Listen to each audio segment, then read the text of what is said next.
pagi semuanya, saat ini saya berada di Universitas Bina Dharma, Aula Profesor Haji Bukhari Rahman, yang sedang melaksanakan kegiatan vaksinasi pencegahan COVID-19 yang diselenggarakan oleh Polda Sumsel. Karena sebelumnya kan kita sudah melalui tahapan vaksin 1 dan vaksin 2. Nah, sebagai warga negara jelas kita harus ikut lagi vaksin yang ketiga.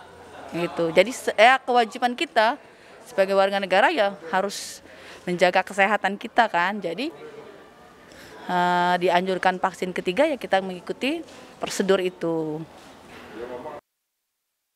Demikian yang saya laporkan saat ini. Saya Rina Fatima dan segenap kru yang bertugas pamit undur diri. Terima kasih dan sampai jumpa.